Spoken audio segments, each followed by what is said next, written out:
Halo hai, Sobat GP kembali hadir untuk menemani hari kalian dengan update berita seputar Grand Prix dunia. Rider Pertamina Enduro VR46 Racing Team Franco Morbidelli tampil perkasa pada hari kedua tes MotoGP Sepang. Morbidelli menjadi pembalap terkencang dengan catatan lap time 1 menit 57,210 detik. Posisi kedua ditempati oleh Fabio Quartararo, sementara posisi ketiga kembali ditempati Alex Marquez, disusul Fermin Aldegar dan Pecco Bagnaia. Berikut hasil tes pramusim Sepang hari kedua.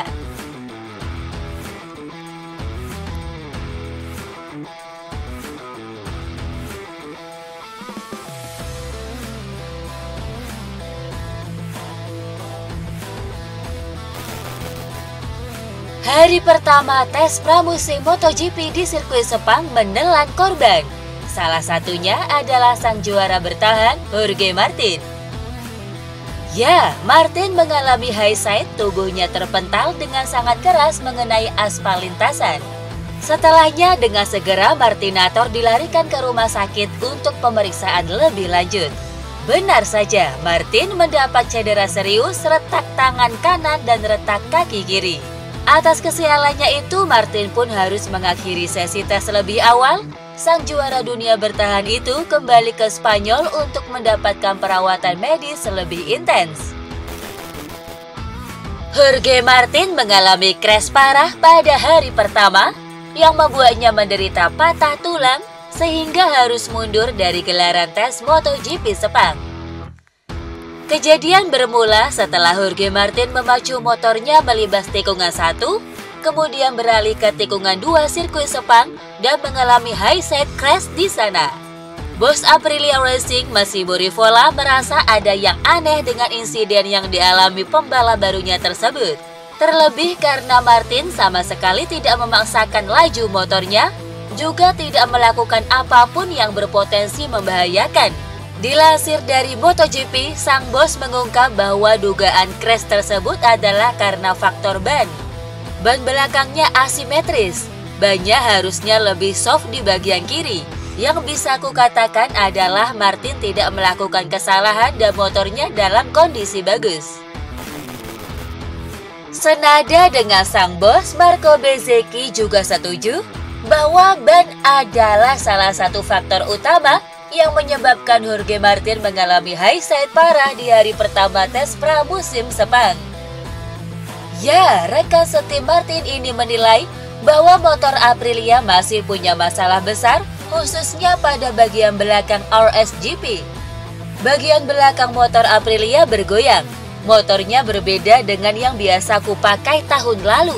Bagian belakang harus diperbaiki. Ini masalah yang sudah kami dapati sejak Montmello. Banyak goyangan. Jadi ini gabungan antara ban tapi juga masalah elektronik motornya. Marc Marquez mengomentari hasil yang diraihnya pada tes pramusim MotoGP 2025 hari kedua. Hasil yang kurang bagus diraih The Baby Alien, di mana ia hanya bisa mengakhiri sesi di posisi 14 dengan catatan waktu terbaiknya 1 menit 58,447 detik. Dilansir dari Motosan, Marquez mengaku lebih siap untuk bersaing pada musim ini ketimbang sebelumnya. Hanya saja 6 kali juara MotoGP itu masih butuh waktu untuk menyesuaikan diri dengan motornya. Kemarin saya melakukan time attack berjalan baik.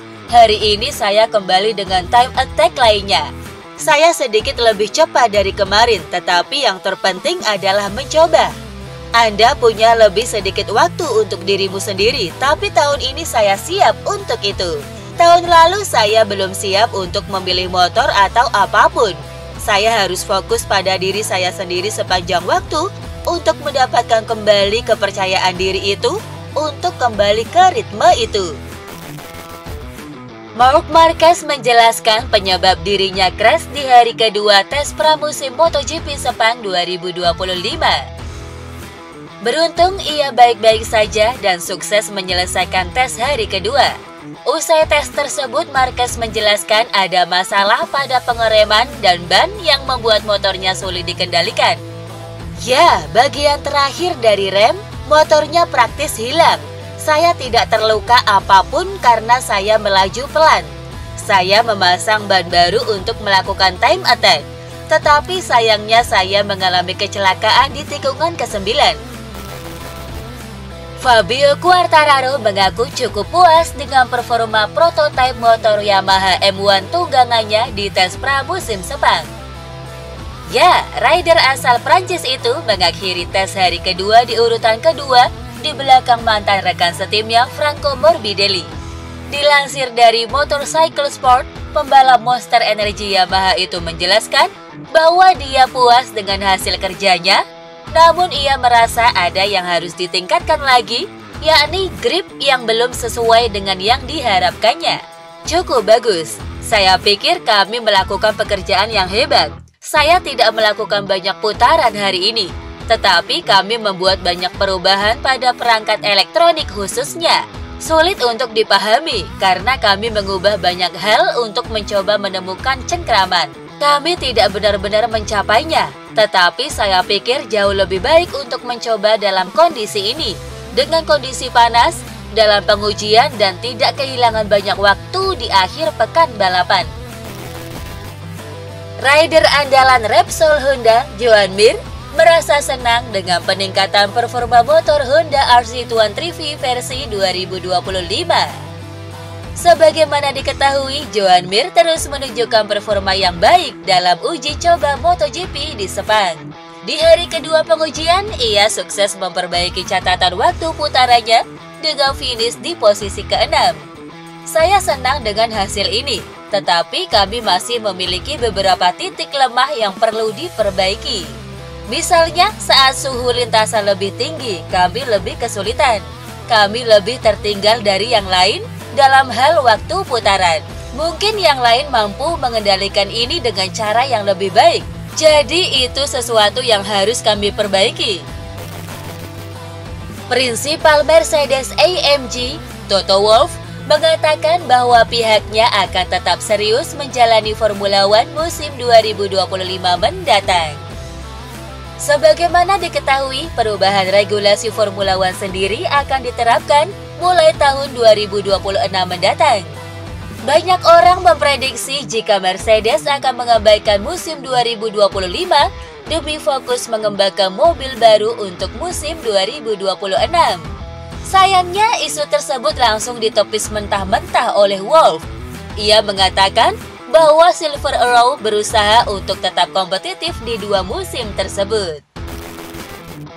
Toto Wolff mengomentari foto baru Lewis Hamilton yang sudah resmi diperkenalkan oleh Scuderia Ferrari. Setelah bertahun-tahun menjalin kerjasama dengan Lewis Hamilton, Toto Wolff harus menerima kenyataan bahwa sang pembalap telah memilih jalan untuk berpisah. Hamilton menaikkan kontrak bersama kuda jingkrak dan mencoba peruntungannya bersama tim asal Italia tersebut. Menanggapi kepindahan Hamilton ke Ferrari, Wolff sendiri mengaku tidak dendam kepada sang pembalap. Ia hanya canggung melihat Hamilton yang mencolok dengan seragam merah khas Ferrari.